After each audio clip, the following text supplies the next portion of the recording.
Bill O'Reilly here. It's Thursday, June 20th, 2019. You are listening to the O'Reilly Update, and here's what's happening today in America. Iran shoots down a U.S. drone in international airspace. The world awaits President Trump's reaction. The president raising more than $24 million in the first 24 hours of his 2020 campaign.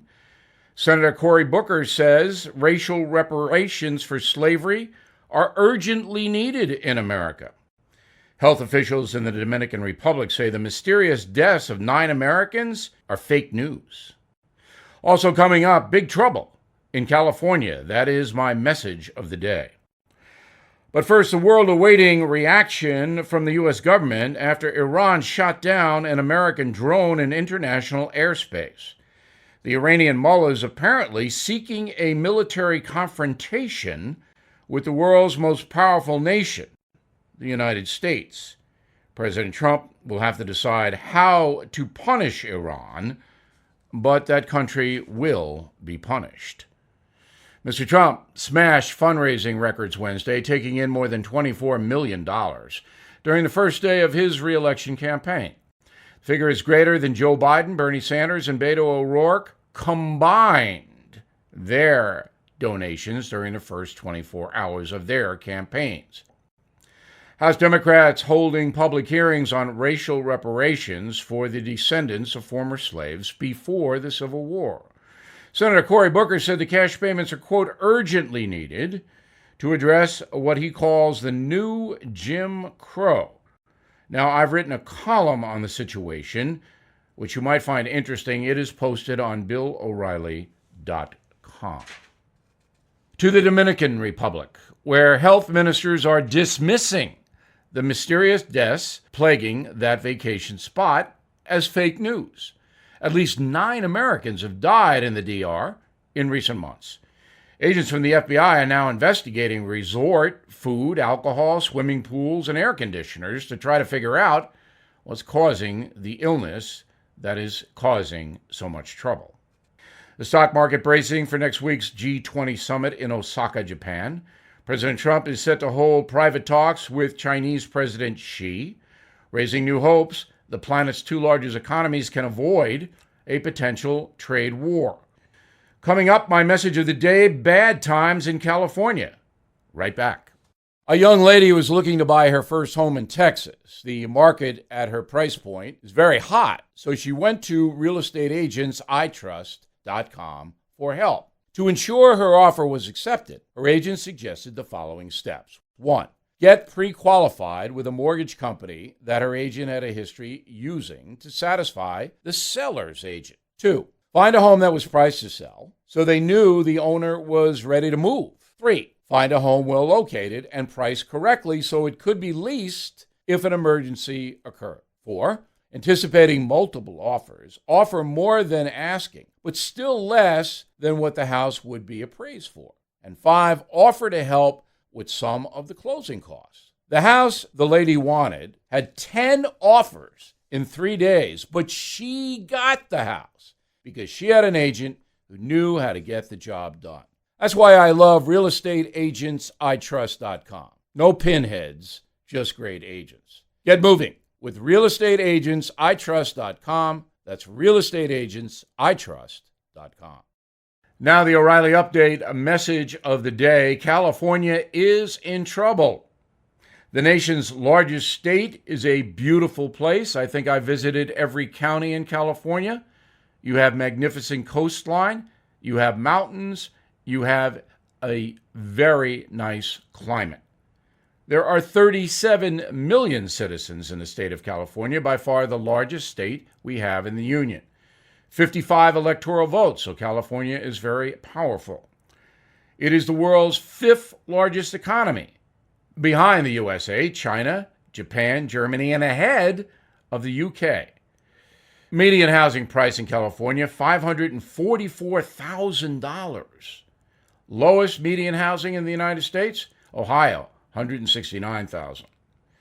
Now, the rise of problems in California has to do with the way the state is being governed. As you know, about 33% of people living in California are on welfare. It has the highest homeless population in the USA, estimated to be 135,000 people living on the streets. That's 22% of the entire U.S. homeless population. 27% of Californians were not born in the USA. The state has the highest number of billionaires, but the middle class is disappearing because of housing costs, taxes, crime, and illegal immigration. Did you know that San Francisco is the highest property crime rate for any major U.S. city? And now the specter of disease in Los Angeles and San Francisco is rising. Some LAPD officers will not even go into the homeless camps because typhus has broken out there. 45% of Californians either live below or at the poverty line. 45%. The state government does have a surplus because of its high tax rate, but that money is not being used to correct the problems. Therefore, many professionals in California are leaving, going to tax-friendly states like Nevada and Texas. So the infrastructure in California is wobbling, to say the least. A case can be made that the far left leadership in Sacramento is leading the state right down the drain. California is a one-party state, as Republicans have very little influence there. All in all, California is a magnificent place. If you haven't visited, you must go. But it is very troubled, and it may be the wave of the future. State government has a responsibility to all its citizens, not just a selected few. You cannot tax and tax and tax and expect hardworking wage earners to live in your state. That's not going to happen. New York State also losing people to Florida, North Carolina, and other lower tax rate states. Now, the solution to California's massive problems is discipline, financial discipline, and basically setting rules. You cannot live on the street taking heroin every day and ruining the city landscape. You cannot do that.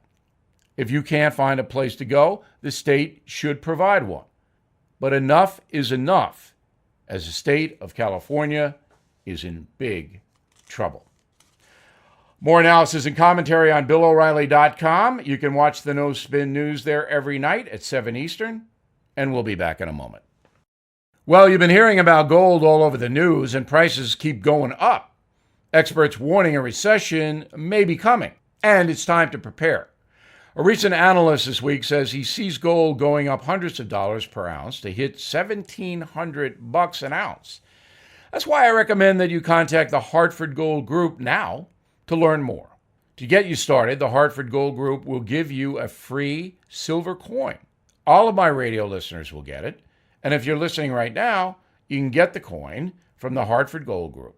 No purchase is necessary. All you have to do is call them. 877-444-GOLD-GOLD. 877-444-GOLD-GOLD. Give them a call today to claim your free coin and get the information.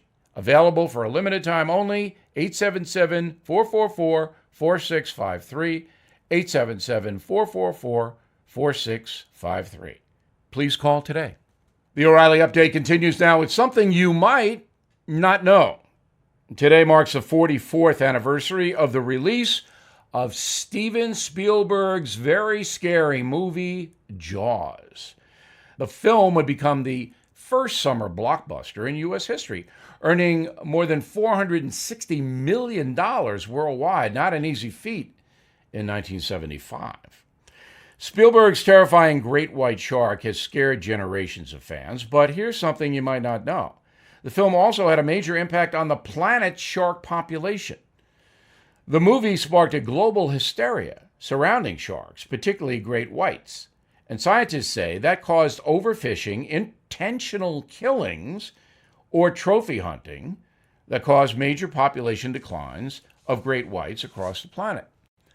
Before the film, people had a very different perception of sharks. According to the Florida Program for Shark Research, There was a general consensus at the start of the 20th century that sharks never attacked human beings. That idea started to change during World War II when some American sailors and airmen ended up in shark-infested waters of the Pacific Ocean and were killed. The most famous incident was the sinking of the U.S. Indianapolis by a Japanese torpedo.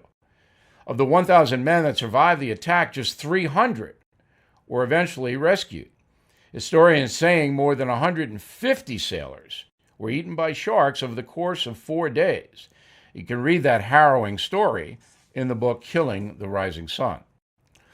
Today, sharks are making a major comeback driven by an exploding seal population, their food. Great whites are returning to places like Cape Cod, Massachusetts in record numbers. The region, also the location of Spielberg's fictional movie town, is posting warning signs on local beaches, notifying swimmers of the risks posed by great whites.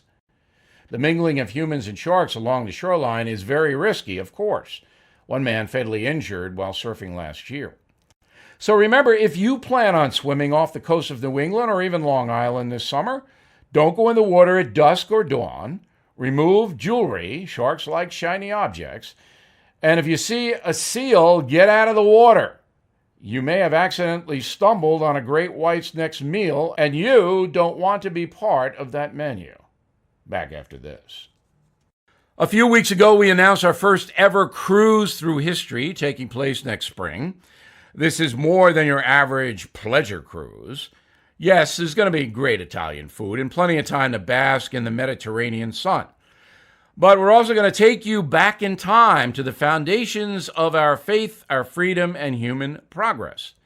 There are 4 options available on the cruise, but basically we'll begin in Venice, then sail the eastern Mediterranean, visiting Croatia, Greece, and Israel. While there, you'll walk where Jesus and the prophets walked, guided every step of the way. I'll be there. So will my pal Glenn Beck. 2 of us will be doing a couple of shows together, one while at sea, the other in Israel. Also joining us, David Barton, Rabbi Lapin, and Stu. We would love for you to share this experience as we cruise through history together. Please visit comesailaway.com to learn more. That's comesailaway.com for all the details. Thank you for listening to the O'Reilly Update. I am Bill O'Reilly. No spin, just facts, and always looking out for you.